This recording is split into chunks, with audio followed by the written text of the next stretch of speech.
Hi everyone! So, a lot of you actually asked me if I can continue reading The Little Prince, and I thought maybe it would be good that I read 2 chapters every night. So, here it goes. Hope you guys have a good night's sleep.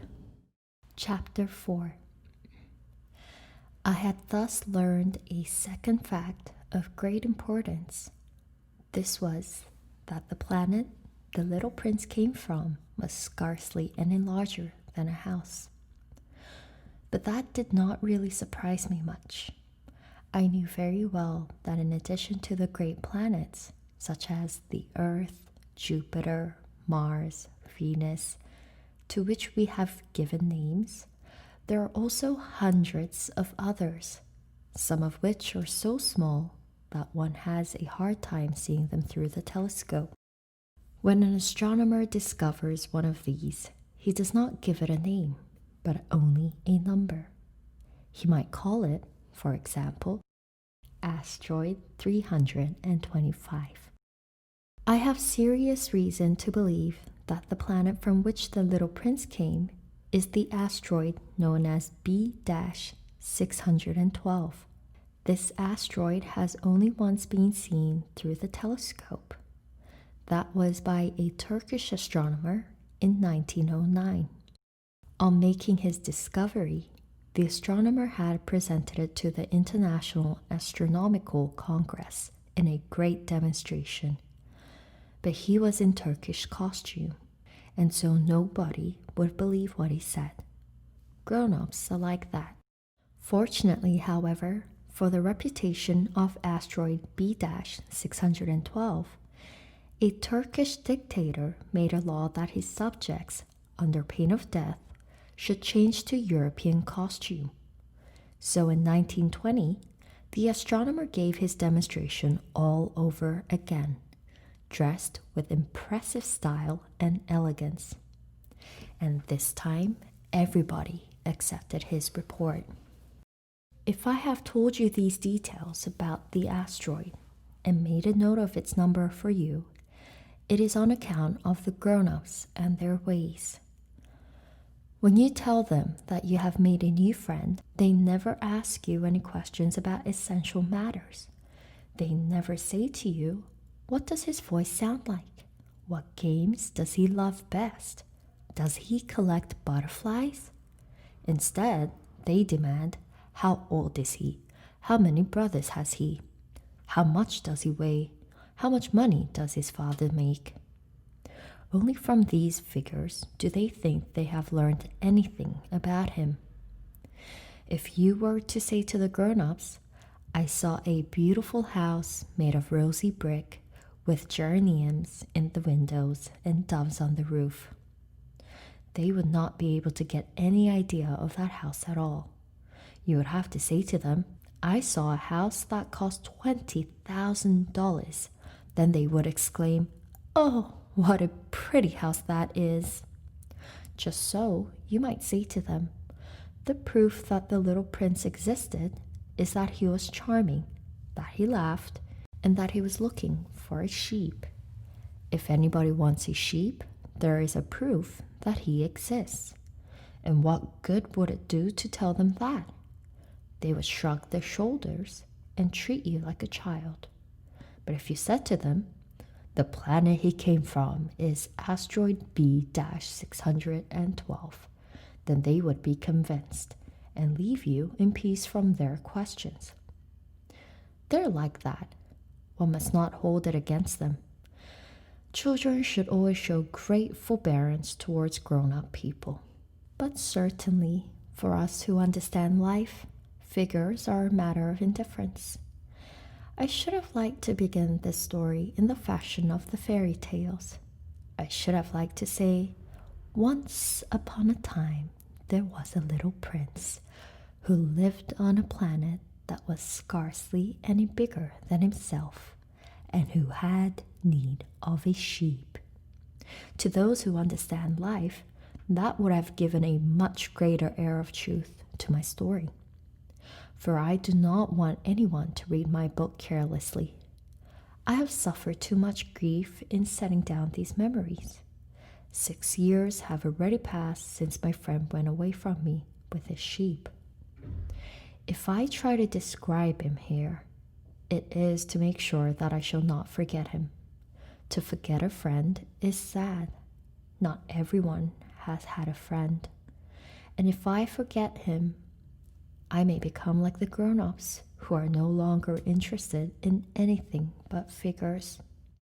It is for that purpose, again, that I have bought a box of paints and some pencils. It is hard to take up drawing again at my age, when I have never made any pictures except those of the boa constrictor from the outside and the boa constrictor from the inside since I was 6. I shall certainly try to make my portraits as true to life as possible, but I'm not at all sure of success. One drawing goes along all right, and another has no resemblance to its subject. I make some errors too, in the little prince's height. In one place he is too tall, and in another too short, and I feel some doubts about the colors of his costume.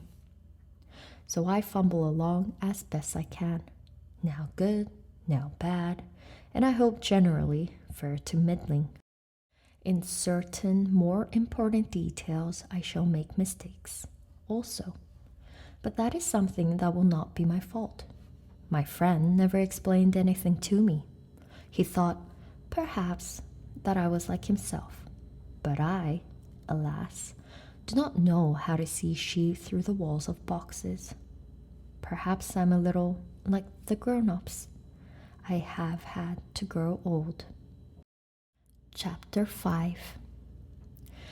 As each day passed, I would learn, in our talk, something about the little prince's planet, his departure from it, and his journey. The information would come very slowly, as it might chance to fall from his thoughts.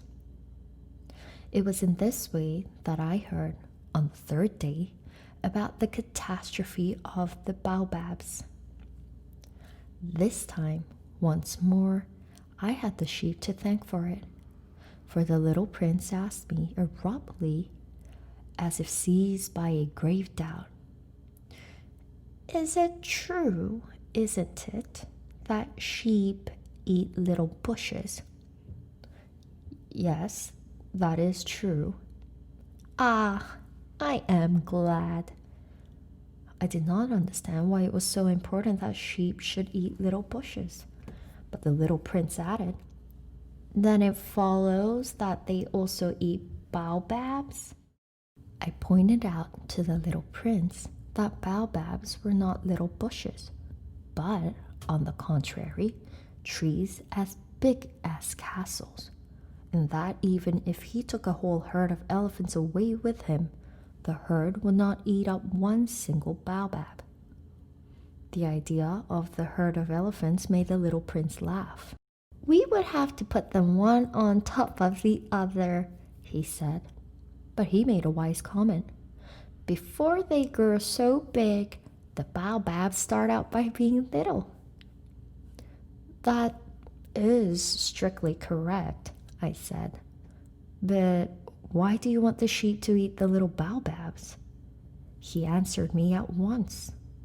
"Oh, come," as if he were speaking of something that was self-evident, and I was obliged to make a great mental effort to solve this problem without any assistance. Indeed, as I learned, there were on the planet where the little prince lived, as on all planets, good plants and bad plants. In consequence, there are good seeds from good plants and bad seeds from bad plants. But seeds are invisible. They sleep deep in the heart of the earth's darkness until someone among them is seized with the desire to awaken. Then this little seed will stretch itself and begin, timidly at first, to push a charming little sprig inoffensively upward toward the sun.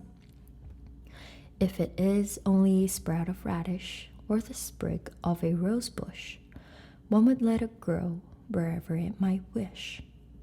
But when it is a bad plant, one must destroy it as soon as possible, the very first instant that one recognizes it. Now, there were some terrible seeds on the planet that was the home of the little prince, and these were the seeds of the baobab. The soil of that planet was infested with them. A baobab is something you will never be able to get rid of if you attend to it too late. It spreads over the entire planet. It bores clear through it with its roots, and if the planet is too small and the baobabs are too many, they split it in pieces. It is a question of discipline, the little prince said to me later on. When you've finished your own toilet in the morning, then it is time to attend to the toilet on your planet. Just so with the greatest care.